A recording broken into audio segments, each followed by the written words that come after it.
Thank you for standing by, and welcome to the Elevra Lithium June quarterly results webcast. All lines have been placed on mute to prevent any background noise. After the speaker's remarks, there will be a question and answer session.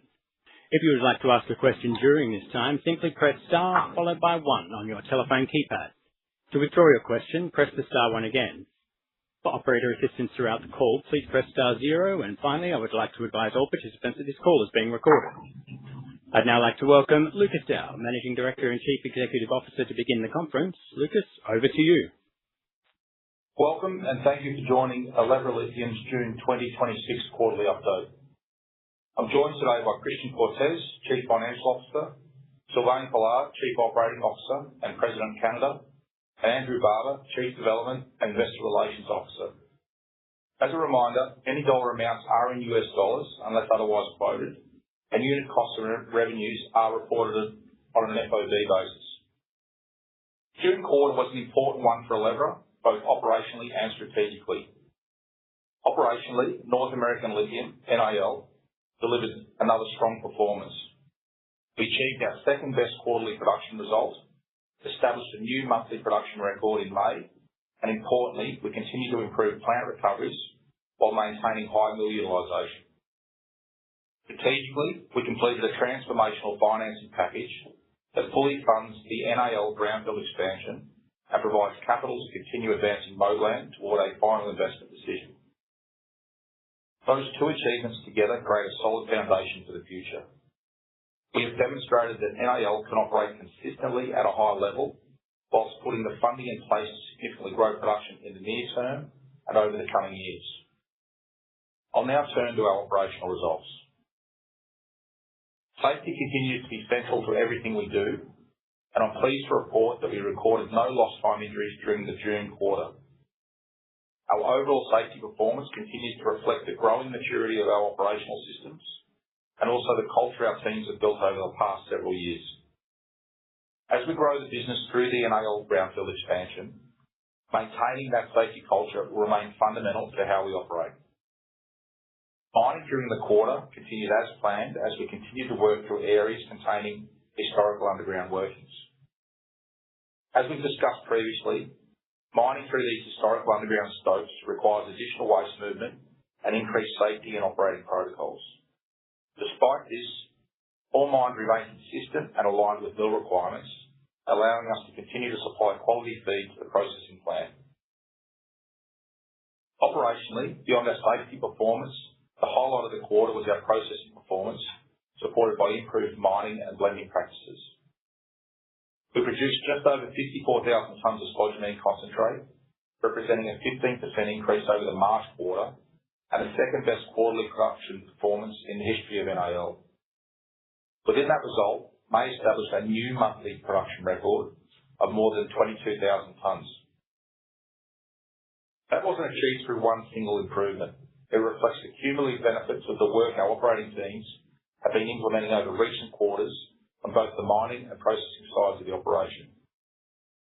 Mill utilisation remains strong at 92%. While that was marginally below the record March quarter, the June quarter included a planned maintenance shutdown to realign the rod mill during April. Even with that major shutdown, mill utilisation remains strong, amongst the best we've ever achieved at NAL. Recoveries increased to 71% during the quarter, representing another meaningful step forward. The improvement in recoveries was the result of continued strong crushing performance, optimisation of stockpile and blending strategies, high mill utilisation and sustained throughput rates. Stepping back now for a moment, I'm pleased to report that NAL produced approximately 198,000 tonnes of concentrate for the 2026 financial year, exceeding the revised production guidance that we provided with our results for the December 2025 quarter. That is an important achievement. Earlier in the year, we encountered transitional mining challenges that impacted production. Our team identified the issues and responded quickly, adjusting operations to mitigate the impact and safely maximise production. Moving now to our commercial results. We generated $31 million in revenue, and as we previously announced, our average realised selling price for the June quarter was $921 per tonne. This was below realised pricing in the March quarter and also below spot pricing reported during that period. This soft pricing is associated with deliveries under a legacy customer contract that contained a lagged pricing mechanism. The embedded pricing formula referenced lithium hydroxide pricing and corresponded to a pricing period of October 2025 to March 2026. Therefore, our realised pricing did not reflect the strength we've seen in the spodumene market. The June quarter represented the final deliveries under that arrangement. So those legacy contract obligations have now been satisfied. Going forward, we expect realised pricing to better reflect prevailing market prices. Sales volumes were also lower as we shipped approximately 34,000 tonnes during the quarter, aligned with customer shipping schedules. Our sales volume for the year totaled approximately 181,000 tonnes, which was the midpoint of the guidance provided with the December 2025 results. With strong production and the step down in sales volumes, we finished June with approximately 41,000 tonnes of product inventory, and the majority of those tonnes are expected to be shipped in July. To summarise, the June quarter saw a decline in reported pricing and sales volume as a function of timing and legacy contract pricing mechanisms, as opposed to operating performance, which was strong. Turning to costs, unit operating costs increased modestly to $907 per tonne. That was a 3% increase quarter-on-quarter as we sold higher cost inventory. Those higher costs reflected two factors: increased mining intensity associated with operating through historical underground workings, and the inclusion of a planned maintenance shutdown in April, compared to no major shutdown activity in the previous quarter. When we look at the full financial year, our unit operating cost of $853 per tonne sold came in below the revised guidance range of $860 to $880 per tonne. But just as we exceeded our updated production guidance, we also delivered a better cost outcome. In terms of advancing our strategic priorities, we achieved multiple objectives during the June quarter. First, we assembled a strategic financing package which secured the funding to execute our near-term growth strategy at NAL and advance longer-term development of Moblan. The financing included an equity placement which was significantly oversubscribed and a retail share purchase plan which combined to generate $207 million in net proceeds, along with a $145 million Canadian investment from Canada Growth Fund through two tranches of convertible notes. One question we received is, why did we choose to raise enough capital to fully fund this staged expansion now? And the answer primarily comes down to one factor, that being certainty. While the expansion is a relatively capital-light project compared to a greenfield development, this is a major capital project, and we wanted to remove financing as a potential constraint. By securing funding upfront, we can focus on execution rather than being reliant on future market conditions, which may be impacted by lithium prices, geopolitics, or any other host of factors. That funding certainty allows our project teams to move confidently through detailed engineering, procurement, and construction execution, rather than depending on a series of future standalone funding outcomes. With the funding now secured, our attention has shifted to execution. We broke ground on the NAL expansion in late June, and we will continue placing orders for key long lead equipment to reduce schedule risk and maintain project momentum as we move into execution. The NAL expansion remains our highest strategic priority because it has the potential to expand our cash flow generation and improve margin durability across lithium price cycles by significantly improving our unit cost base. The updated scoping study released in May reinforced that view. Compared to the previous expansion scoping study, which looked at a single-stage expansion, the three-stage development approach accelerates initial production growth and cost reduction by approximately 2 years to deliver returns more quickly. And that comes while maintaining the same total capital intensity, allowing capital deployment to be staged to align with project development and execution. So overall, the staged approach allows us considerably more flexibility while maintaining the same long-term vision and improved outcomes. We also made progress at Moblan, where we completed the purchase of the offtake rights previously held by Waratah Capital.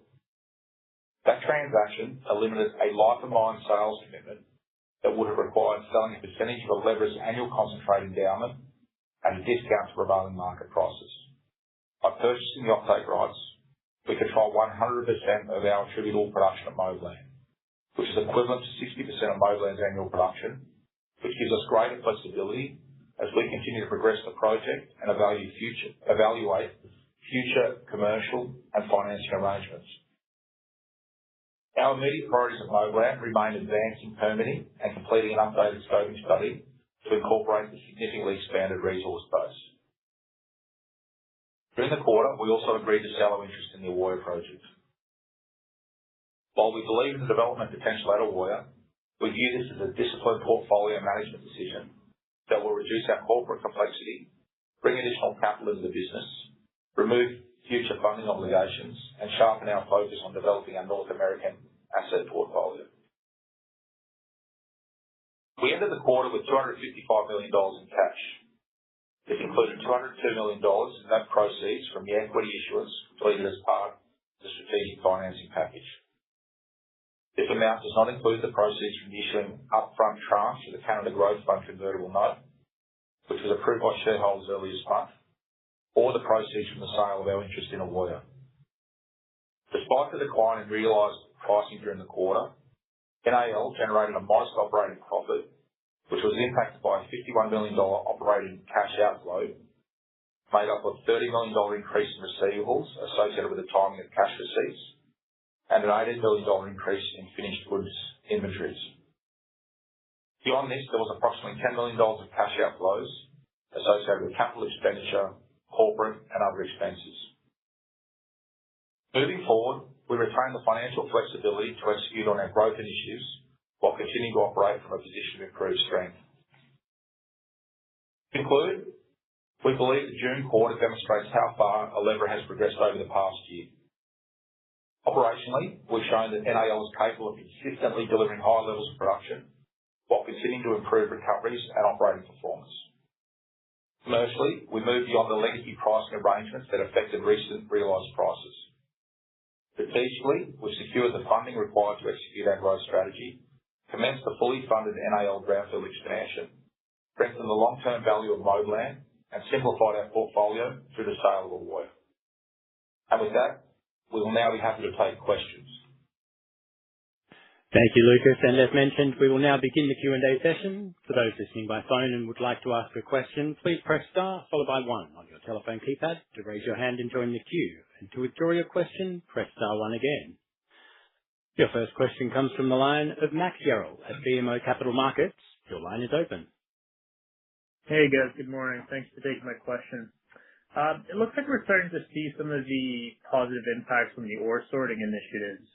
Do you think these head grades and recoveries are now more representative of what we should expect moving forward in the next coming quarters?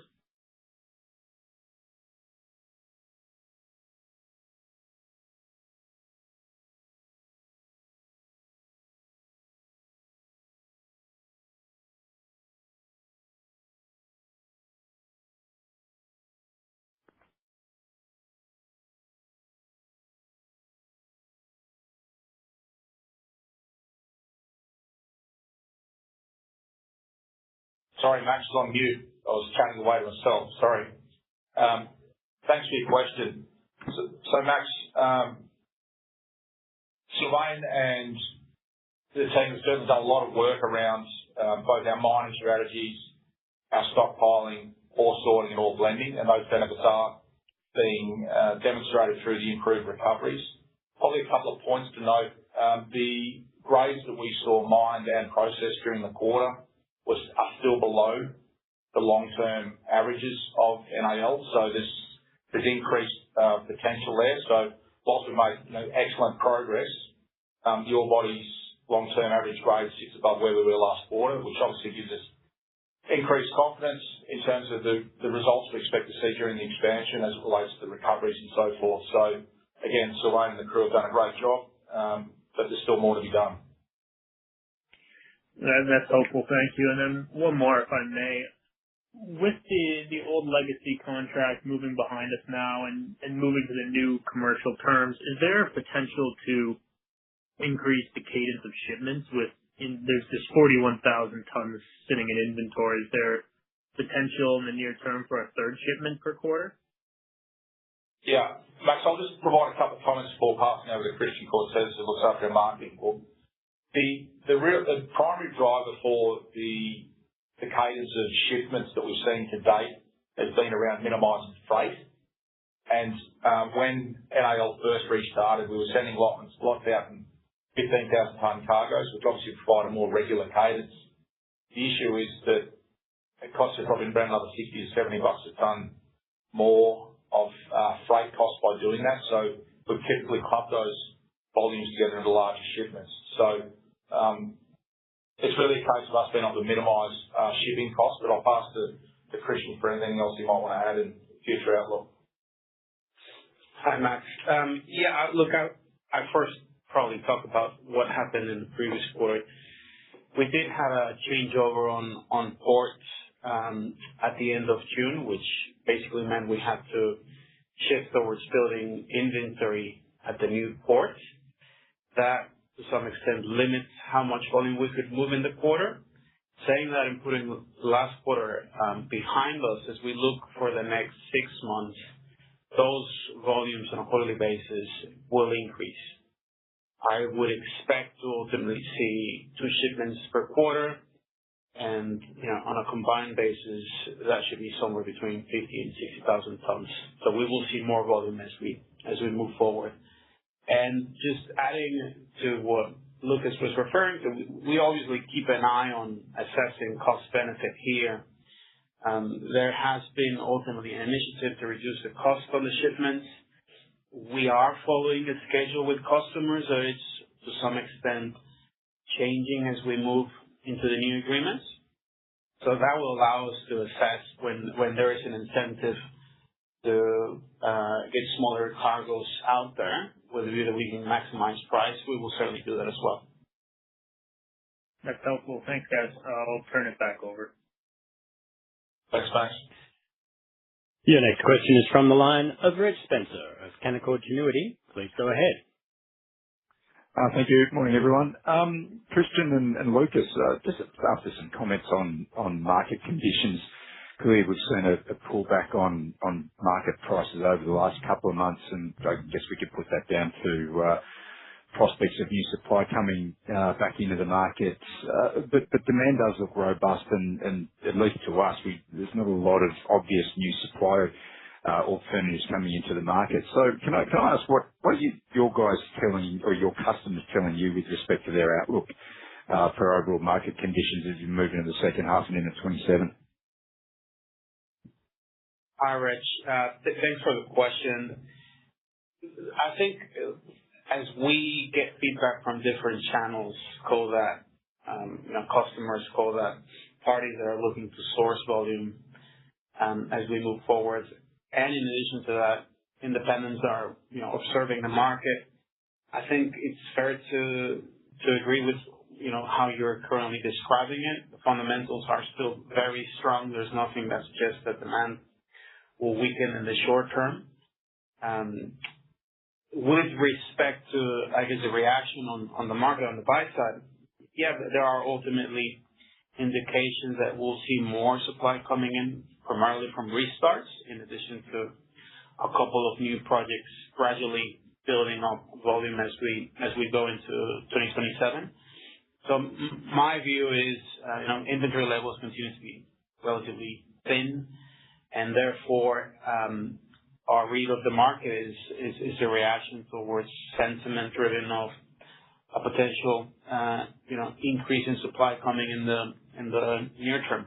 Now, whether that's going to come from Yankee or whether that's going to come from restarts of Africa, I can't really tell you. But I think as we've seen GFEX is already pricing that, and that ultimately puts some level of pressure on spot pricing in China.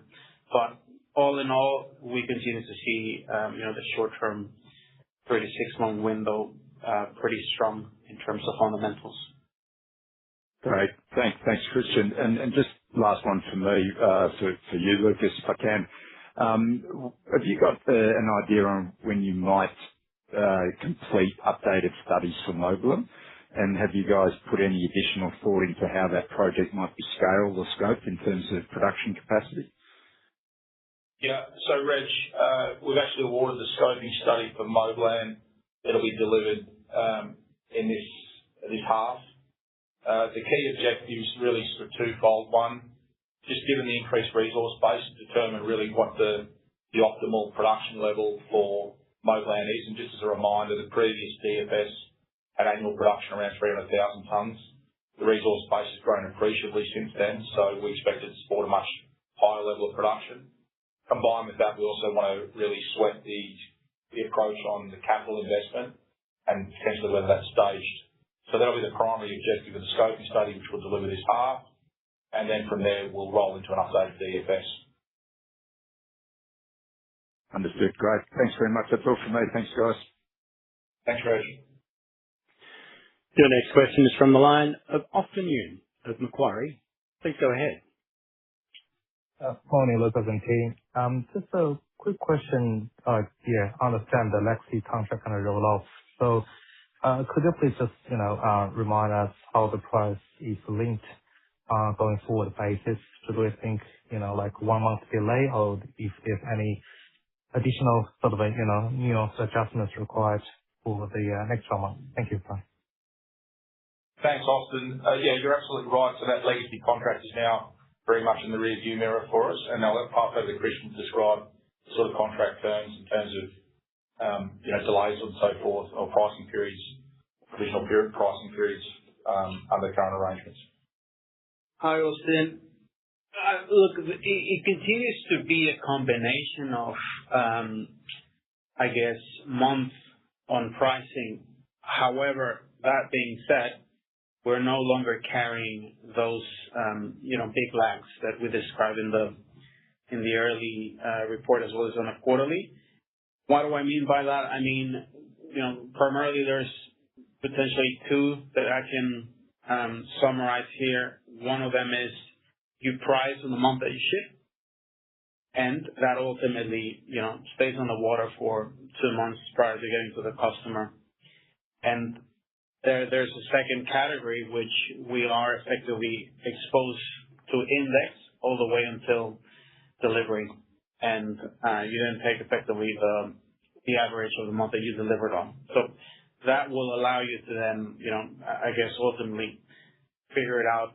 If you take a midpoint of what you saw in the quarter, it would effectively match that on the basis that we are shipping twice in the quarter, once at the beginning and once towards the end.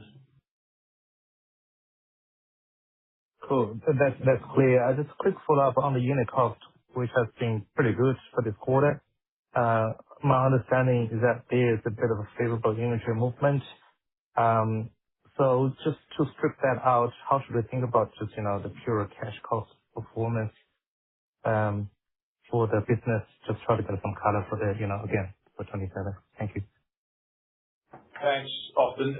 Probably if you want to think about it on a cost of production basis rather than cost of goods sold basis. In short, our unit cost of production was a little lower than last quarter. In short, as we highlighted in previous quarters, we have got an elevated level of stripping going on the mining side of things, but that's been largely consistent for the last 2 quarters. So we consider that we've got a stable cost of production. Obviously, as we progress through those underground stopes over the next 12 to 18 months, effectively those incremental costs will drop away as well. It's also fair to say we've put a little bit of additional mining inventory into the system as well as we ramp up ahead of the NAL brownfield expansion and increase in milling capacity. So actual cost of production on a cost basis actually reduced this quarter slightly, Austin, as compared to the previous quarter.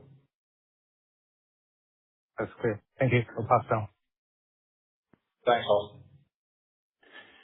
And before we move on to the next question, a reminder, if you would like to join the queue, to press star 1. And your next question comes from the line of Andrew Harrington of Petra Capital. Your line is open. Thank you. Morning, gents, and thanks for that clear explanation on the pricing. That was going to be my first question.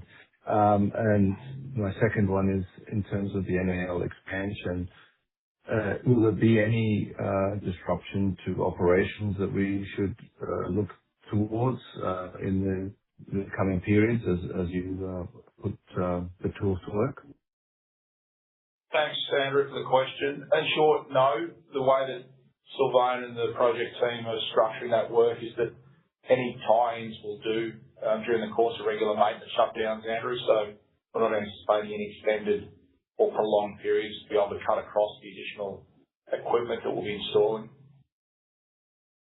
Okay. And no impact on pit operations either?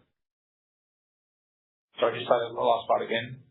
And any impact on in-pit operations? No. No, short answer is no.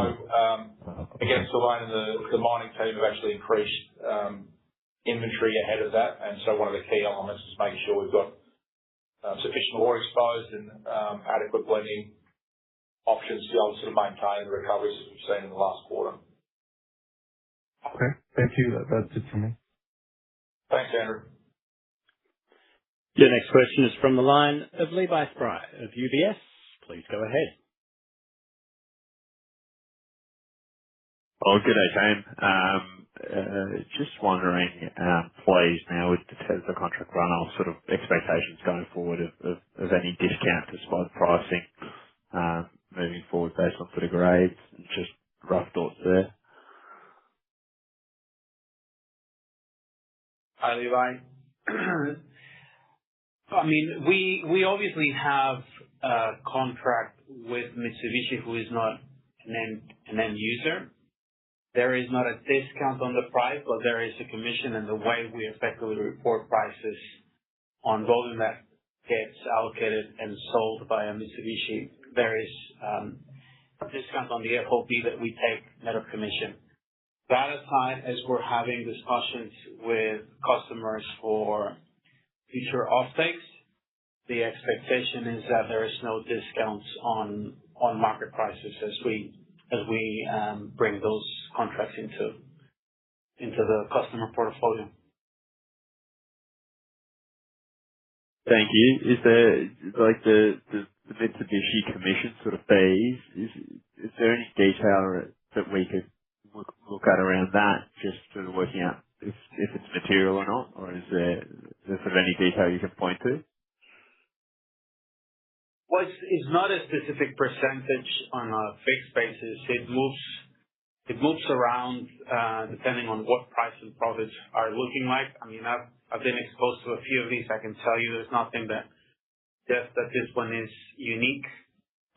So, it would be in the range of what you usually have traders effectively taking commission as they move the product.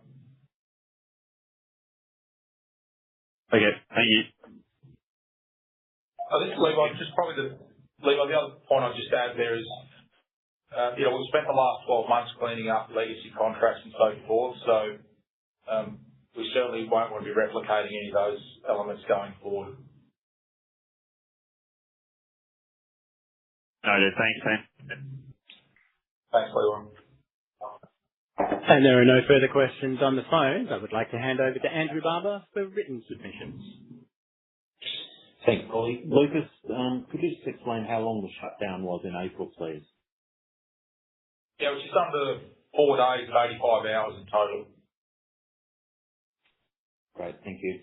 And Christian, with the reduction in the prepaid facility, how was that done, and were there forward sales contracts used for that? The facility gets drawn down against future shipments. So at the end of the quarter, we have fully drawn that facility.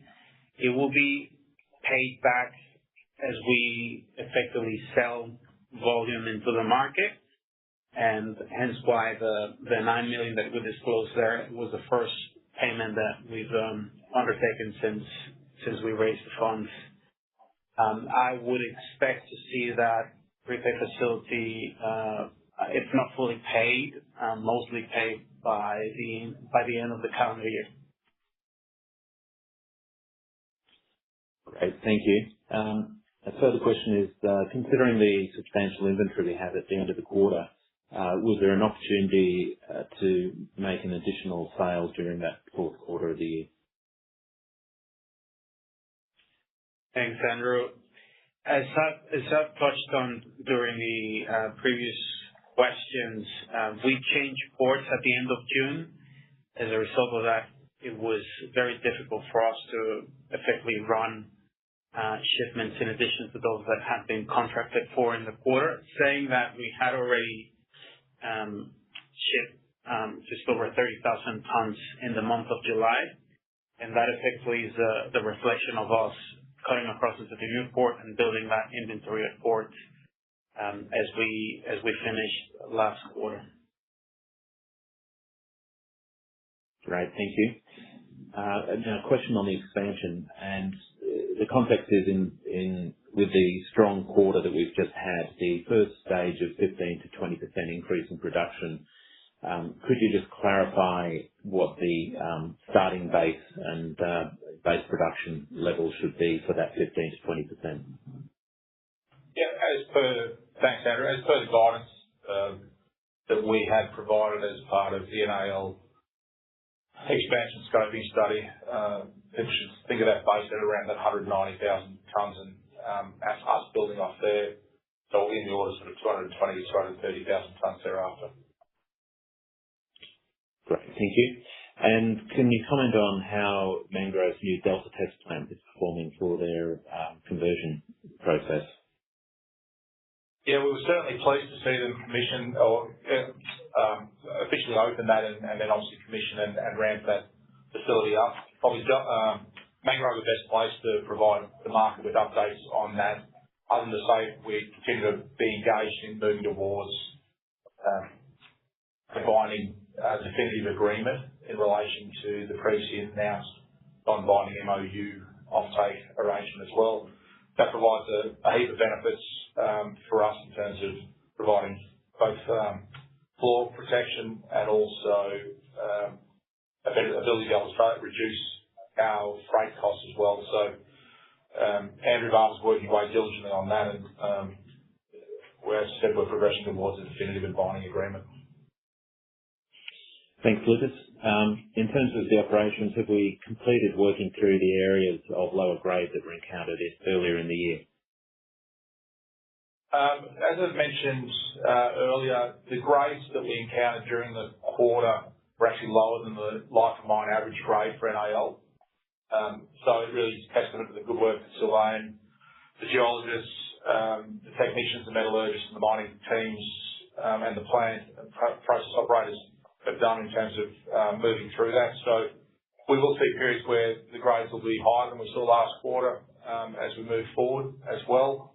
But as people appreciate, the ore body's not homogeneous, so there will be variability from quarter to quarter. But as we've seen, we've been able to demonstrate a high level of production performance even when the grades step below the long-term average of the ore body.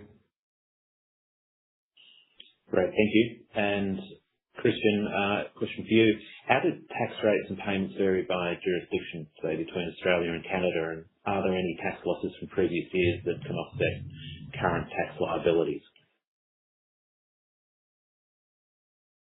Okay, so I'll focus on Canada because it's ultimately the main jurisdiction that is driving profitability, and you know, we can obviously disclose a lot more in the annual report. In Canada, we are subject to mining tax, and we are obviously subject to paying corporate tax when there's profits. We are carrying forward losses in Canada, and that is circa 200 million Canadian.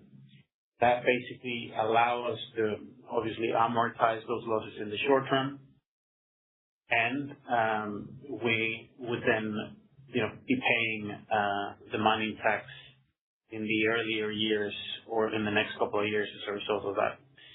I would probably phrase it in a way that my expectation is we're single digits percentage-wise as a measure of profit in the next couple of years, and that rate increases and builds up to maybe mid-20s as we fully amortize the losses as well as increase production and profitability. So again, at high level, I'll obviously put a little more information out there with the annual report, and we can expand on that question once that information is out. Thanks, Christian. There are no further questions. And with no further questions, that concludes our Q&A session, and I would like to hand back to Lucas Dow for closing remarks. Once again, just want to thank everyone for joining. Also appreciate the questions, and obviously we're looking forward to an exciting FY 2027. So thank you, and we'll talk to you soon. This concludes today's conference call. Thank you all for joining us. You may now disconnect.